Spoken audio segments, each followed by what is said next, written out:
मुश्किल में अब इजराइल फंसता जा रहा है। एक तरफ गाजा तो उससे संभल नहीं रहा, गाजा में वो हथियार डालने की स्थिति में पहुंच गया है। सेना का विद्रोह एक तरफ है, दूसरी तरफ लाल सागर में व्यापार ठप होने से इजराइल की हालत खराब है। अमेरिका दबाव में है और दुनिया के देश अब ये कह रहे हैं कि हम अमेरिका और इजराइल के साथ बहुत देर तक खड़े नहीं रह सकते, लिहाजा युद्ध विराम कीजिए। वहीं दूसरी तरफ अब ईरान के मोर्चे पर भी इजराइल घिर गया है। ईरान के साथ भी मोर्चा इजराइल ने खोल दिया है, यानी कि इजराइल के लिए अब दुनिया में दुश्मन देशों की गिनती बढ़ती जा रही है और मुश्किल में इजराइल फंसता जा रहा है।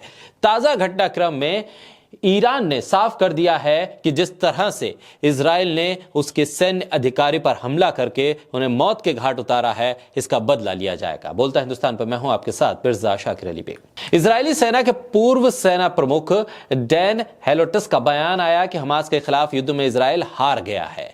अब इजराइल की सबसे बड़ी सफलता इजरायली प्रधानमंत्री बेंजामिन नेतन्याहू को पद से हटाना है।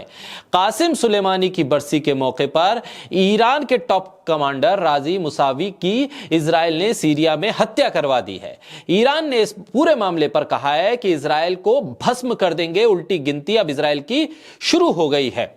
इजराइल ने सीरिया में ईरान के आरजीसी के कमांडो को मरवाकर सबसे बड़ी गलती की है। अब इजराइल के ऊपर हमले और बढ़ेंगे। किसी भी वक्त कोई नया संगठन इजराइल के खिलाफ उतर सकता है। ईरान की तरफ से इजराइल के प्राइम मिनिस्टर बेंजामिन नेतन्याहू को बम से उड़ाने का एक वीडियो जारी किया है, एक डेमो जारी किया है।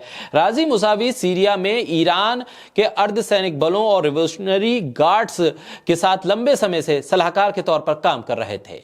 ईरानी मीडिया के मुताबिक इजरायली सेना ने एक शिया मस्जिद के पास सईदा जैनब क्षेत्र में हमला किया और इस हमले में उनकी मौत हो गई। ईरानी लीडर पर हमले की यह घटना ऐसे वक्त में हुई है जब हिजबुल्लाह और इजराइल के बीच झड़पें तेज हुई हैं। ऐसे में इस पूरे इलाके में लड़ाई और बढ़ेगी और इसकी आशंका प्रबल है। यरूशलेम पोस्ट की रिपोर्ट के मुताबिक दमिश्क के ग्रामीण इलाके सेंट जैनब में विस्फोट की आवाज सुनाई दी गई और उसके बाद दमिश्क अंतरराष्ट्रीय हवाई अड्डे के पास धुएं का गुबार देखा गया, धुएं के बादल देखे गए।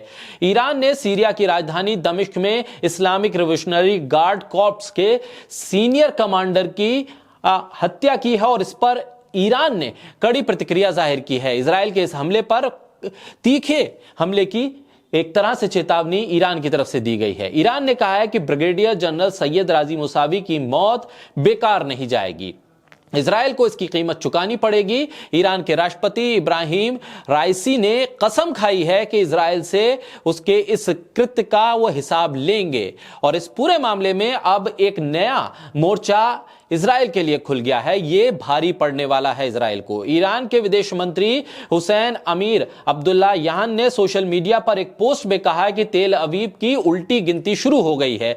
ईरानी विदेश मंत्रालय ने एक बयान जारी करके चेतावनी दी है कि तेहरान मुसावी की हत्या का उचित समय पर और सही वक्त पर बदला लेगा, यानी कि आने वाले वक्त में ईरान के साथ भी मोर्चे पर इजराइल घिर जाएगा। दूसरी तरफ हमास ने इजराइल को पूरी तरह से घुटनों पर लाकर खड़ा कर दिया है, यानी आने वाला वक्त अमेरिका और इजराइल के लिए और मुश्किल पैदा करने वाला होगा।